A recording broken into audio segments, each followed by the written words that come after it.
इस दुनिया में जहाँ लोग उन्नति चाहते हैं और कितने ही लोग हैं जो इसी कोशिश में हैं कि किसी न किसी तरीके से उनकी उन्नति हो, ऐसे माहौल में शांति का संदेश ले जाना आसान काम नहीं है, क्योंकि लोग एक ही तरफ देखना चाहते हैं कि उनकी उन्नति कैसे हो। बात यह है कि शांति सब मनुष्यों में है, उसको खोजने की ज़रूरत नहीं है, उसको कहीं से लाने की ज़रूरत नहीं है। अशांति भी मनुष्य में है, शांति भी मनुष्य में है, परंतु ध्यान कहाँ है लोगों का, शांति की तरफ या उन्नति की तरफ?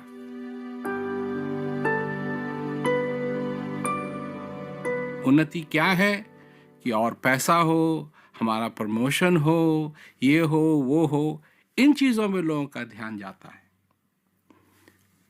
एक बात मैं स्पष्ट करना चाहता हूं कि मैं इन चीज़ों के विरोध में नहीं हूं, परंतु शांति का होना जरूरी है और लोग धीरे धीरे पहचान रहे हैं कि बिना शांति के उन्नति संभव नहीं होगी, और अगर होगी भी तो धीरे धीरे, क्योंकि जो कुछ भी लोग करते हैं, लोभ है, क्रोध है, लड़ाई करते हैं, ये सारी जो चीज़ें होती हैं जो इस समय किस तादाद पे हो रही हैं ये तो कहना भी मुश्किल है, परंतु बिना शांति के जो कुछ भी हम तरक्की करेंगे वो तरक्की नहीं रहेगी, वो ख़त्म हो जाएगी। और आज बड़े बड़े देशों में जिन्होंने इतनी बड़ी बड़ी तरक्की की, बिना शांति के उनकी तरक्की भी धीरे धीरे ख़त्म हो रही है। शांति मनुष्य के अंदर है, अगर वो अपने आप को पहचाने, अपने आप को जाने, तो उसके जीवन के अंदर उन्नति भी होगी और शांति भी होगी, दोनों चीज़ें होंगी। मैं यही प्रयास करता हूँ कि जगह जगह लोगों तक ये मैं अपनी बात पहुँचा सकूँ।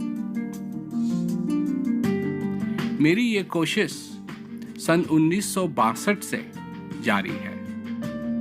मेरे पिताजी श्री हंस जी महाराज इस संदेश को लोगों तक पहुंचा रहे थे और 4 वर्ष की उम्र से मैंने शांति के बारे में शुरू किया। उनकी इच्छा थी कि मैं उनके बाद ये संदेश लोगों तक पहुंचाऊं। जब मैं 8 साल का था तब उनके बाद मैंने इस संदेश को लोगों तक पहुंचाना शुरू किया।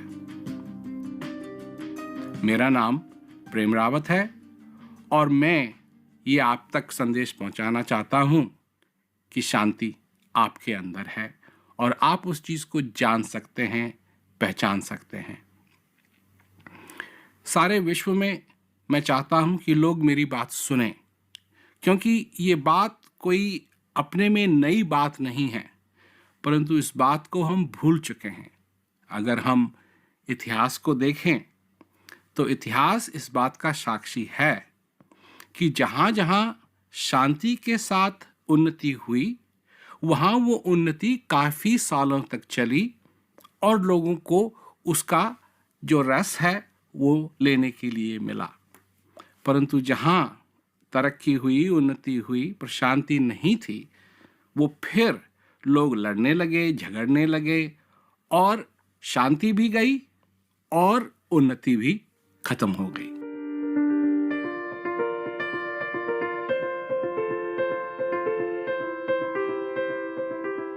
प्रेम रावत जी, हम बहुत सारे लोगों के बीच में गए, बहुत सारे लोगों से हमारी बातचीत हुई, चाहे वो फैमिली प्रॉब्लम हो, ऑफिशियल प्रॉब्लम हो, प्रोफेशनल लाइफ हो, पर्सनल लाइफ हो, हर कोई बहुत दुखी नज़र आता है। जब उनसे शांति की बात की जाए तो अक्सर लोग कहते हैं कि शांति कहाँ है। आपकी मैंने कई बातें सुनी है, संदेश आपका जब भी सुना है तो आप हमेशा कहते हैं I have 7 billion reasons for piece. तो इतनी हसल बसल में, इतनी भागदौड़ में शांति कैसे संभव है? बात यह है कि हर एक व्यक्ति के अंदर 50% अच्छाई है और 50% बुराई है। अंधेरा भी अंदर है प्रकाश भी अंदर है, कंफ्यूजन भी अंदर है और स्पष्टता, क्लैरिटी भी अंदर है। तो जो कुछ भी हम कर रहे हैं इसका स्रोत हमारे अंदर है। अगर हम इस दुनिया में खो रहे हैं तो वो खोना भी हमारे अंदर है, और अगर अपने आप को हम पा रहे हैं तो पाना भी हमारे अंदर है। सारी चीजें हमारे अंदर है, बाहर से कोई चीज नहीं आ रही है। किसी चीज को हम देखते हैं, किसी चीज को हम सुंदर पाते हैं, उस सुंदरता का आनंद आता है। वो सुंदरता का आनंद उस चीज में नहीं है, वो सुंदरता का आनंद हमारे अंदर है। और हमेशा अगर हम इस बात को समझ लें तो हमारे जीवन में इतना परिवर्तन आ सकता है कि अगर मेरे को कोई चीज समझ में नहीं आ रही है, इसका स्रोत मैं ही हूं, दूसरी चीज नहीं है, इसका स्रोत भी मैं ही हूं। और अगर कोई चीज समझ आ रही है तो इसका भी स्रोत मैं ही हूं। मेरे अंदर है सब कुछ, मेरे अंदर है। जिस भगवान को मैं खोज रहा हूं वो भी मेरे अंदर है, और जिस शैतान से मैं बचना चाहता हूं वो भी मेरे अंदर है। और मैं कहीं भी जाऊं दोनों मेरे साथ चलेंगे। अगर कहीं और से शांति आएगी तो फिर तो गड़बड़ है। इसका मतलब है कि अगर किसी कुएं से आ रही है और मैं 50,000 फीट ऊपर उड़ रहा हूँ हवाई जहाज से, तो वो शांति का मैं अनुभव नहीं कर सकता, क्योंकि वो तो धरती पे है। धरती पर है। पर मैं कर सकता हूँ। मैं कहता हूँ लोगों से कि लड़ाई के मैदान में भी शांति का अनुभव हो सकता है। लोग पूछते हैं ये कैसे संभव है? क्यों? कि तुम्हारे अंदर, तुम लड़ रहे हो बाहर से, पर तुम्हारे अंदर क्या हो रहा है? लड़ाई हो रही है या शांति हो रही है? और अगर हम इस बात को समझ जाएं तो हम किसी भी चीज से वंचित नहीं। इसी लड़ाई की बात छिड़ी है तो मैं एक सवाल और पूछूंगी। आंतरिक शांति की हम बात करते हैं कि शांति कहीं बाहर नहीं है, हमारे अंदर ही है।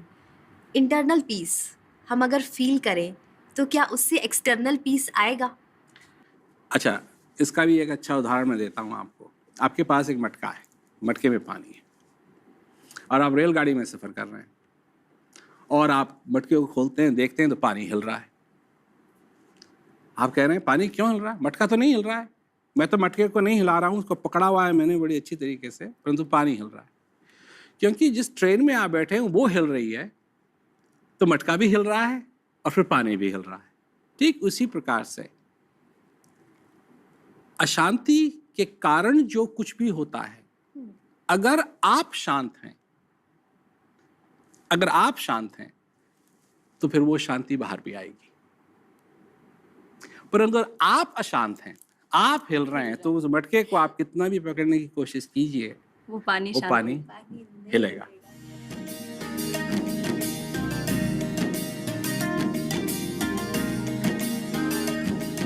शांति हम खोजते हैं, हम समझते हैं कि बनाने वाले ने हम में शांति नहीं रखी है, पर यह बात सच नहीं है। शांति सब मनुष्यों के अंदर है। उसको जानने की जरूरत है, उसको पहचानने की जरूरत है, अंतर्मुख होने की जरूरत है। देखिए, इन आंखों से हम सारी दुनिया को देख सकते हैं। इन आंखों से हम हर एक व्यक्ति का चेहरा देख सकते हैं। परंतु अगर हम ये चाहते हैं कि हम अपना चेहरा देखें, तो ये आंख इस चेहरे को बिना आईने के देख नहीं सकती। इसके लिए आईने की जरूरत है। सोक्रेटिस, जिसको हिंदुस्तान में सुकरात भी कहते हैं, उन्होंने एक बात कही, और वो बात थी कि अपने आप को जानो। तो इसका मतलब क्या हुआ कि अपने आप को जानो?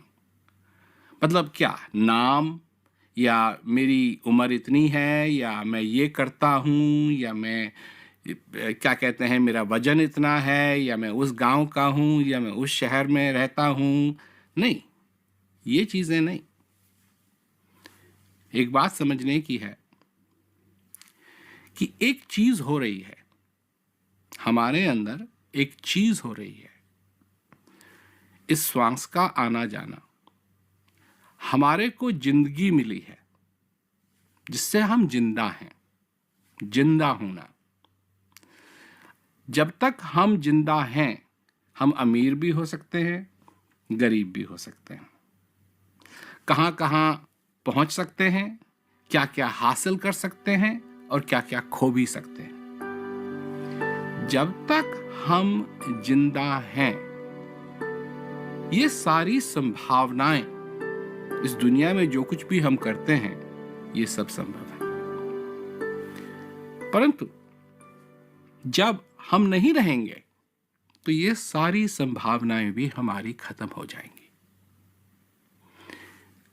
ये बात समझने की है, क्योंकि हम इस पे ध्यान नहीं देते हैं कि मैं जीवित हूं। नहीं, इस पे ध्यान देते हैं हम कि मेरे को ये करना है, मेरे को वो करना है, मेरे को वहां जाना है, मेरे को ये हासिल करना है, मेरे से उससे बात करनी है, मेरे को ये है।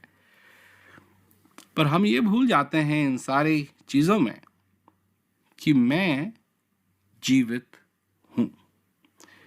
मेरे अंदर इस समय ये श्वास चल रहा है, आ रहा है, जा रहा है।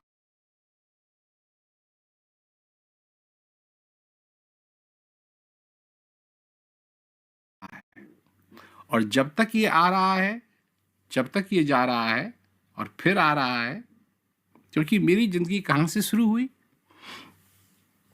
सबसे पहले ये श्वास अंदर आया। क्योंकि अगर नहीं आया होता, और ये मैं कई बार कहता हूं लोगों से कि अगर हमारा जन्म अस्पताल में हुआ तो अस्पताल से घर आए हम क्यों? क्योंकि ये श्वास चल रहा था। अगर ये श्वास नहीं चल रहा होता तो घर कैसा? कौन आने देता? वहीं अस्पताल में ही रखते और फिर वहीं से जो कुछ करना है हो जाता। परंतु क्योंकि ये श्वास आया, हम इस जीवन की तरफ बढ़ने लगे। अंत में क्या होगा? याद रखेंगे, पहला श्वास आया और अंत में क्या होगा? ये श्वास बाहर जाएगा, अंदर नहीं आएगा। तब क्या होगा? तब अगर हम घर में भी हैं तो घर से भी निकाल दिए जाएंगे।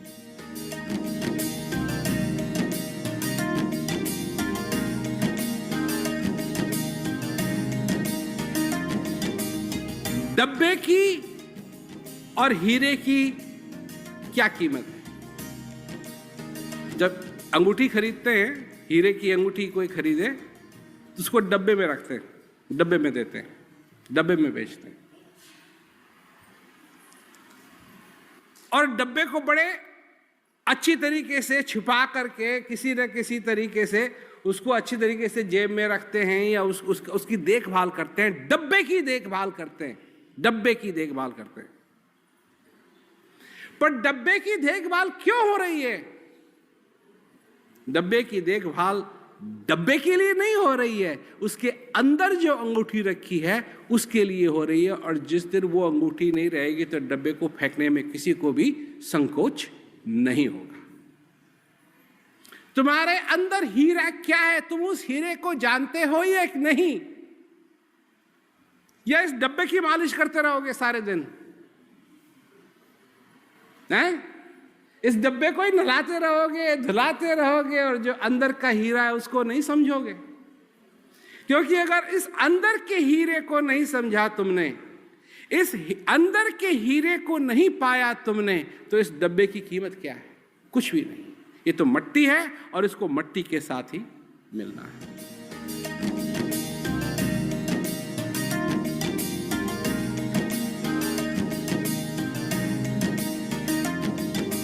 जो कुछ भी हो रहा है, तर्क वितर्क जो कुछ भी हमारे दिमाग में होता रहता है, ऐसा क्यों हुआ, ऐसा क्यों हुआ, मेरे साथ ये क्यों हुआ, मेरे साथ ये क्यों हुआ, हम इस बात को भूल जाते हैं कि एक चीज हमेशा हो रही है और वो चीज है ये जीवन। तो मैं ये समझाता हूं कि इस जीवन के ऊपर ध्यान दो।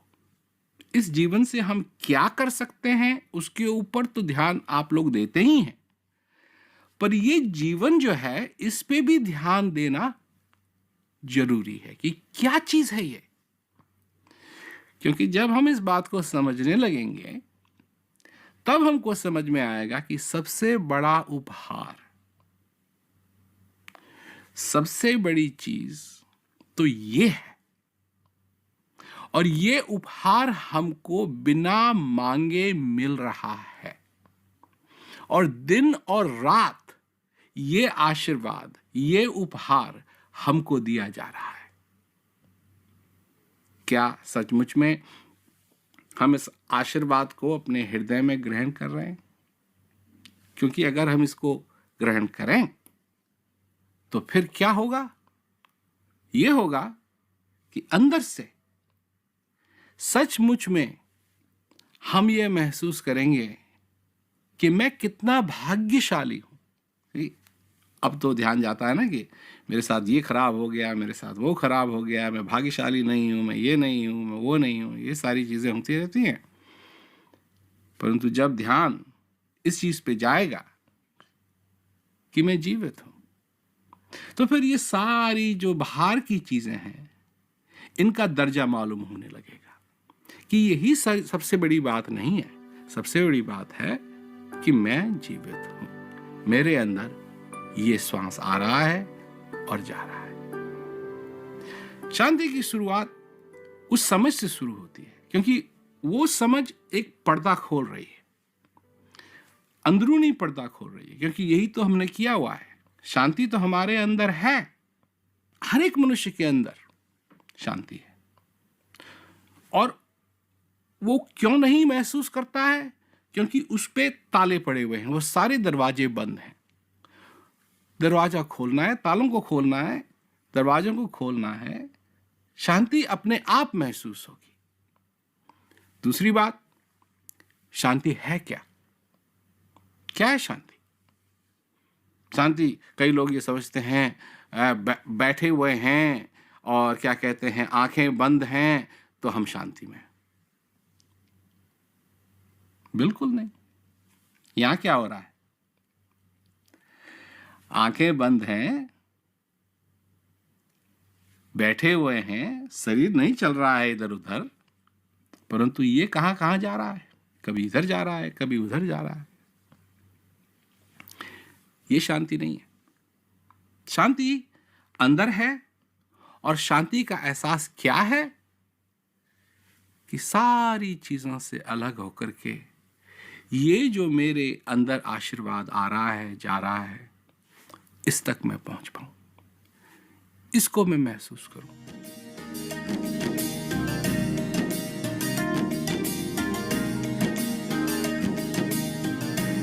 शांति की चाहत भूख के समान है,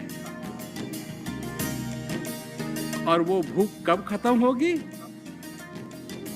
जब हर एक व्यक्ति अपने जीवन में शांति का अनुभव कर पाएगा। तब कितने ही लोग हैं, सब अपने अपने तरीके, अच्छा हम लाएंगे शांति, हम लाएंगे शांति, हम लाएंगे शांति। हम नहीं कह रहे हैं कि हम लाएंगे शांति। हमको मालूम है मेरे खाना खाने से तुम्हारी भूख नहीं मिटेगी। अगर तुम्हारी भूख मिटनी है तो तुमको खाना पड़ेगा, तब जाकर के शांति आएगी। तुम मनुष्य हो, और शांति ही तुम्हारी एक ऐसी बुनियाद है कि ये जो कुछ भी तूफान आते हैं इनसे बचने के लिए तुम्हारी बुनियाद मजबूत होनी चाहिए, और तभी मजबूत होगी जब तुम उस शांति को अपने हृदय में महसूस करके आगे चलो। देखिए, हमारा कल्चर, हमारी सोसाइटी कोई आसान सोसाइटी नहीं है। बाप कहता है अपने बेटे से, बेटा पढ़, दिल लगा के पढ़, मेहनत कर बेटा, ताकि बड़ा हो के बड़ा आदमी बनेगा। बड़ा आदमी, छोटा नहीं, बड़ा आदमी बने। आप सोचिए जरा, अगर बाप अपने बेटे से कहे, बेटा बहुत कुछ करेगा तू अपने जीवन में, बहुत कुछ करेगा, तेरे जीवन में तू दोस्त भी बनाएगा, दोस्तों को भी तोड़ेगा, जगह जगह जाएगा भी घूमने के लिए, बहुत सारी चीजें भी तू खरीदेगा, बहुत कुछ करेगा तू अपने जीवन में। तो जो सारी चीजें तू करेगा, बेटा एक काम और करना, अपने जीवन में शांति की स्थापना जरूर करना। कैसा लगा आपको? आपके बाप ने कभी कहा, और जो बाप हैं जितने हैं उन्होंने कभी कहा, बेटा शांति जरूर खोज ले, बेटा बेटी बिना शांति के इस जीवन में मजा नहीं आएगा, आनंद नहीं आएगा, तो इस जिंदगी के असली मायने को समझ नहीं पाएगी। कहा कभी?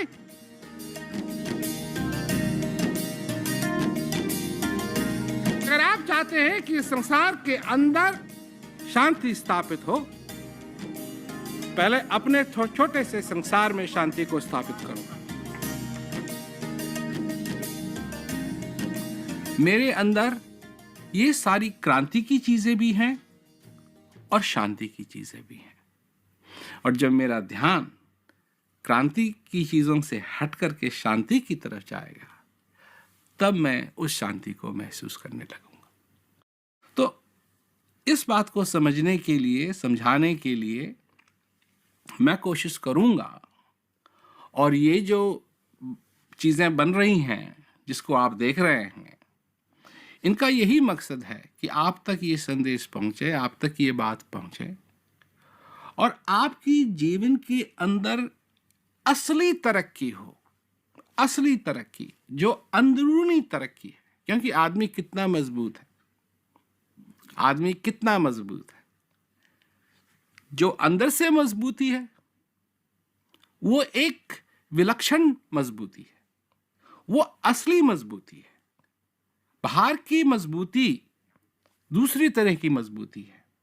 कई लोग हैं जो अपने कसरत करते हैं, उनके बाहें हैं, बड़ी हैं, ये है वो है, बहुत ताकतवर हैं, लोग क्या कहते हैं, च्यवनप्राश खाते हैं, ये करते हैं वो करते हैं ताकि खूब ताकत बढ़े। परंतु एक ताकत च्यवनप्राश से नहीं आती है, वो अंदर की ताकत जो असली ताकत है।